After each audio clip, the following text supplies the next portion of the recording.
The leaders of Germany and France have pledged to jumpstart relations as allies at the core of Europe during their first meeting. The new German Chancellor, Friedrich Merz, met with French President Emmanuel Macron at the Elysee Palace in Paris.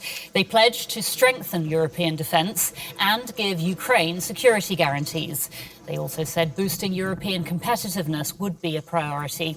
It's Merz's first full day in office. He'll travel to Poland later in the day. Here's more of what Merz and Macron had to say earlier. The Chancellor and I share a conviction. Our ambition for Europe is only possible if Germany and France coordinate their policies in order to achieve convergence. Investment, defense, energy, space, like I said, are fields that we are going to work together, hand in hand, with a common goal and close steering between both teams. And sometimes we may not agree because we don't always have the same interests, because some of our players are also competitors. But we are going to solve this. And we are going to coordinate our labor markets, a tax sector.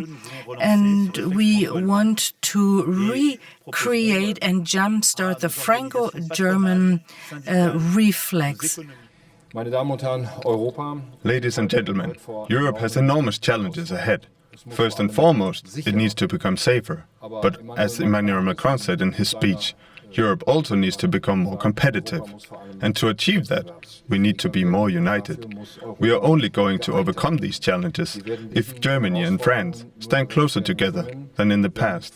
But we also need to find compromises and drive progress together. Kompromisse finden und den Fortschritt gemeinsam voranbringen.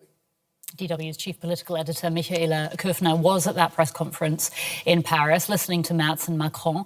I asked her if this is the new European power couple that we're seeing here.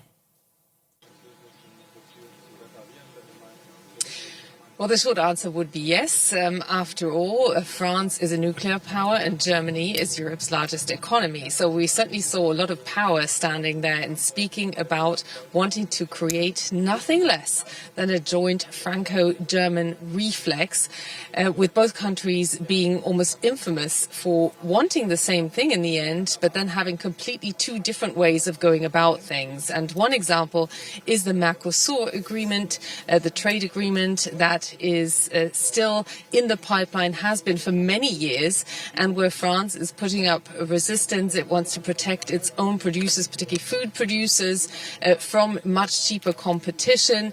That is just one of the sticking points that became apparent here on stage, while clearly the new Chancellor of Germany, Friedrich Merz, and Emmanuel Macron, who met several times ahead of him actually becoming Chancellor, share a great willingness to find a common path to unite Europe, and particularly to demonstrate their resolve towards resolving the conflict in Ukraine. But, and that's a big but, both don't see any way ahead on that without the United States. And that's where their joint challenge lies.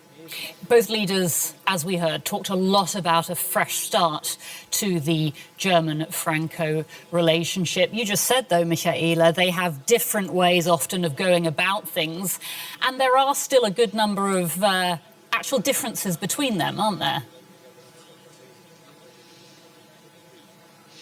Yes, there are. We heard Emmanuel Macron reiterate his concerns over Mercosur, but also he feels that there's a discrimination against nuclear power, which France relies on very, very heavily. France has already sent long-range missiles to Ukraine. That is something that Friedrich Merz is expected to do, although he hasn't given the all-green light when he was asked about it today. And it was an open secret, actually, that the previous German Chancellor and even his staff, this meant this even ranged into advisors, simply never clicked. Paris and Berlin were literally not speaking the same language, and there was a sense, and the French side is beginning to be a bit more open about this now, that there was this dissonance that they could never overcome. Here we have two leaders who say, yes, we have our differences, but we're united in in wanting to keep the Americans on board, as German Chancellor Friedrich Merz put it, and we're united in wanting to find ways to get the Europeans to speak with one voice. Both have a trading background. They know how the financial markets work, and they are both determined to keep the Europeans in the game of big business, to create wealth, to deliver to their own people, because they see the economic strength as underpinning anything else Europe wants to do strategically, including security and defense. So clearly they speak the same language, but they haven't agreed on a joint path yet. And I think it will be very interesting to see. They've already announced that there will be a meeting of the joint cabinets, how they will find that path ahead on delivering on what they've announced here today, which is this reset leading to a joint reflex. For now, these are words that need to be filled with action. That's right. I mean, so if you're saying that there is this click, which wasn't there before, and they've sort of summarized their plans, just talk to us a little bit more about where these two men will try to take Europe. In which direction are they going to steer the EU? Well, what they will do is work out a way of how to approach Donald Trump. I think it was Emmanuel Macron, he was seen in his attempts to find a rapport with Donald Trump, and that seems to be working to a certain degree. At the same time, both fear the same American reflex by Donald Trump, which is to pull their support away from Ukraine.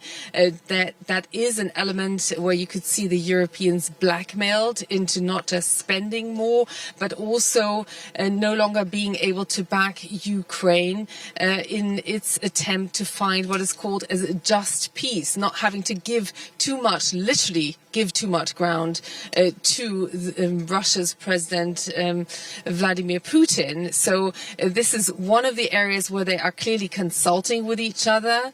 On the plane here, also we heard from Friedrich Merz speaking to us journalists on the record, saying he is consulting in how he will handle that phone call he is due to have with Donald Trump tomorrow. And there are working level meetings of the cabinet in various areas. The joint financial market is something that both sides are very keen to work on. They want to get more liquidity into Europe. They want to develop and spend a lot of money in public investment. They want to develop new technologies, space technology, defense technology.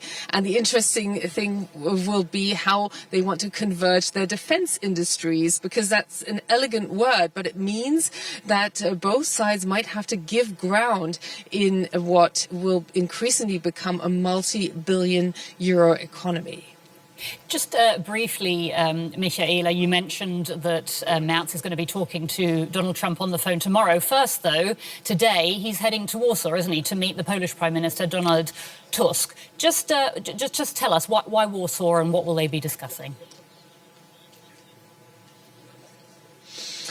Well, Friedrich Merz told us, because we did put that question to him as well, and he said he wants to make clear that the Polish nation is one that is pretty much at the front line. He goes there to demonstrate his resolve, Europe's resolve, to stand by Ukraine's side and to support Poland, which finds itself very much stuck on this outer edge of the European Union.